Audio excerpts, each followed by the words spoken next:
তুমি তার আগে দেখাওনি? এরা দেখিয়েছি অনেক ডাক্তার, অনেক টাকায় খরচা হয়েছে, তাহলে কিন্তু এখন আমার পেটে একটা সিস্ট হয়েছে। ওই সিস্টটার জন্য আমার বাচ্চা হচ্ছে না। ওই সিস্টটা রিমুভ করতে হবে, হ্যাঁ বের করে দিতে হবে, হ্যাঁ তাহলে তুমি কনসিভ করতে হ্যাঁ পারবে। হ্যাঁ হ্যাঁ। আর আমার সব থেকে খারাপ যেটা লাগে, দিদি আমার যখন বাচ্চাটা হয় সিজার হয়েছিল, আমাকে ওটি থেকে বার করে আর বাচ্চাটাকে নিয়ে চলে যায় বর্ধমান। আমার বাচ্চা হয় বসি, এবার কেউ হয়তো বুঝতে পারেনি যে বাচ্চাটা মারা যাবে, কাউকে দোষ দেওয়ার কিছু নেই, কিন্তু আমি আমার জ্ঞান্ত বাচ্চা দেখতে পাইনি।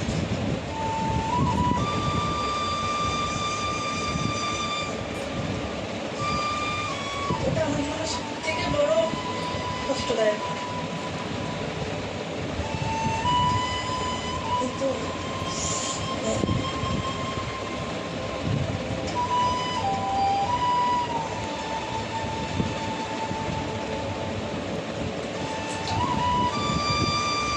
ঠিক আছে, আশা রাখো, পজিটিভ থাকো, চিকিৎসা করো, আশা করি সঠিক ডাক্তার সঠিক চিকিৎসা করলে তুমি যেটা চাইছো সেটা হবে।